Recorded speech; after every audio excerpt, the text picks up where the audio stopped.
Before I get started, I'd like to kindly ask that you hit the like button and please subscribe to the channel for more content just like this. All I'm offering is the truth, nothing more. Ladies and gentlemen, as a longtime DC fan, I'm here to tell you that I think the brand is at an all-time low. And some of you are going to point to recent streaming success as proof that that is in fact not true. I would counter that by saying that very streaming success is actually the biggest reason why there is a problem at WB and DC. No shit. Let's be honest, the DC fanbase at this very point in time is fractured as it's ever been. And that has a lot to do with WB not being able to get their shit together. And of course, like clockwork, there are shills coming out and calling certain members of the DC fanbase toxic. Not because they did anything toxic, mind you, but just because they are honest about their feelings towards a property that they love. When people speak out and ask for their favorite character or property to be treated with respect, studios and people who work for those studios go on the defensive and call those people toxic. Fuck me, right? And you wonder why support isn't what it used to be. This is the very reason that a movement like Boycott WB exists. And it has everything to do with fans feeling disrespected. Let me be very clear about this. I don't give a fuck whether you like Zack Snyder or you don't like Zack Snyder. Here's the reality though, there are enough people who support him that these conversations about DC always revert back to him and are in favor of him. That makes sense. Release the Snyder Cut was just the beginning. Then it became Restore the Snyderverse. Then it became Boycott WB. And now Zack Snyder is even a part of the Oscars fan favorite discussion that is currently trending. And all of that is because of the love and support that one very large group of people have for him and his vision. And I don't think that anyone can deny that. Game over, man. It's game over.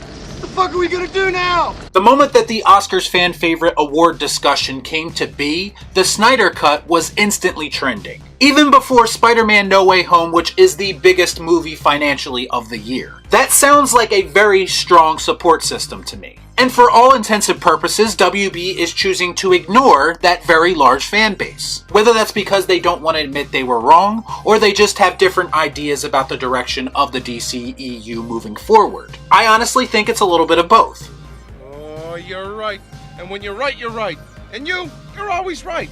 Here's what's crazy though, and this is the part that a lot of people don't seem to understand. The Snyderverse as we know it, and pretty much every other thing that they're already working on, with the exception of maybe The Flash, can exist at the same time. It doesn't really have to be one or the other. And if you actually put resources behind the Snyderverse, that would make it more likely for fans to support your other projects. You see how that works? Get what you fucking deserve!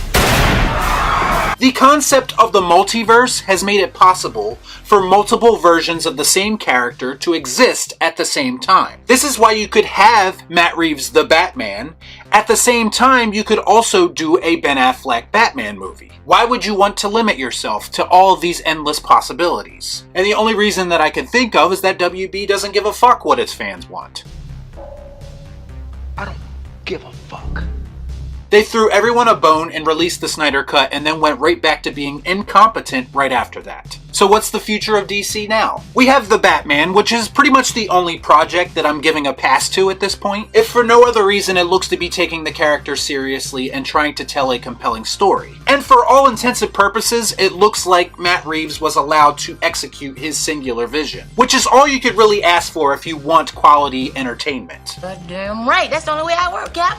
But then we get into movies like The Flash, which I have no faith in at this point, and I also have no doubt in my mind that it will probably undo a lot of what Zack Snyder did with his movies. And it will most likely be setting up the Batgirl TV show by making Michael Keaton's Batman look like a cuck. If Batgirl is in fact the focus of the DCEU moving forward, like reported, then I think I speak for a lot of people and say no thank you. You may say that Batman is overused, but when people go to see these movies, they want to see Batman, not his sidekick. Now you wanna get nuts? Come on! Let's get nuts. truth. We also have Black Adam, which is yet another movie that I could honestly care less about to begin with. And it's starting to feel like this movie will be the DC equivalent of the Eternals, just diverse for the sake of diversity. Aquaman 2 is reportedly heading in a comedic direction, so RIP to my interest in that movie. I thought that Shazam was the DC equivalent to the Marvel formula, and I really don't have an interest in a sequel to that. I don't care!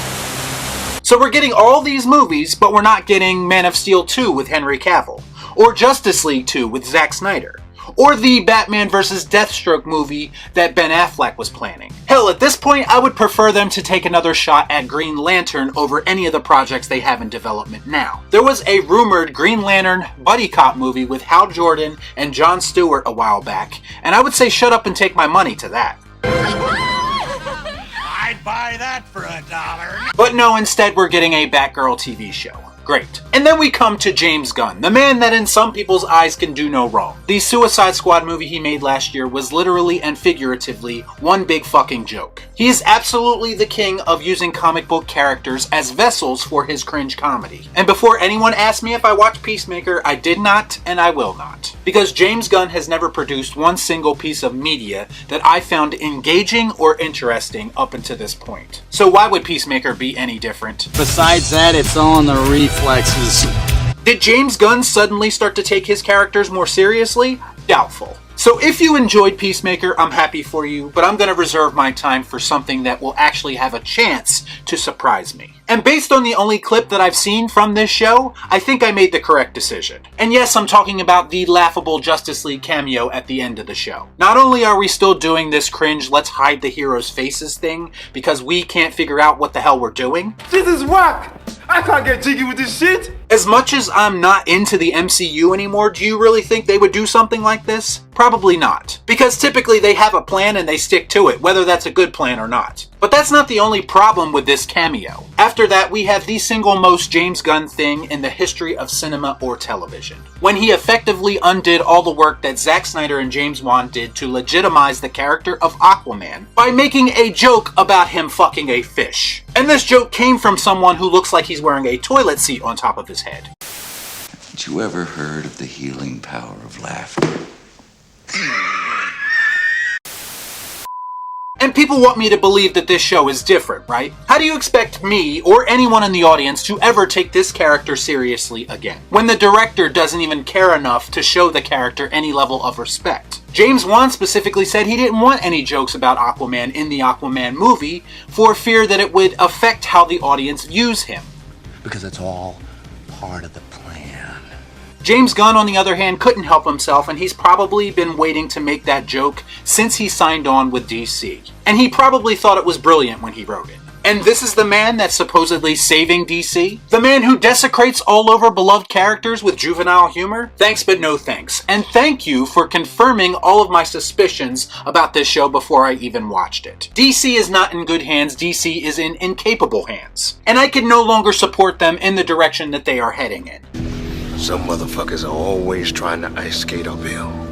The superhero genre of film has become a parody of itself at this point, and it needs to die a miserable death and begin to rebuild itself if it's ever going to return to its former glory. Sam Raimi's Spider-Man, Christopher Nolan's Batman, this is what I want for my superhero movies. What I don't want is boner and fish fucking jokes. Leave that type of shit in the MCU and in your cringe comedies where it belongs. Give me compelling stories and interesting characters, and creative people who actually give a fuck about the source material. It's going to be impossible for someone like me to care when the people creating this content clearly do not care. Otherwise, I'm done with the superhero genre. The Batman may be my only saving grace at this point, but even that movie could prove me wrong, so we'll have to wait and see. So let me know what you thought about all this in the comments down below. As always, please like, comment, share, subscribe to the channel.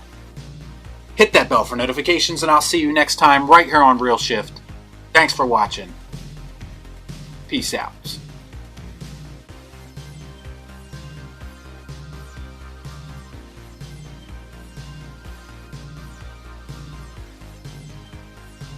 Y'all be cool. Y'all know.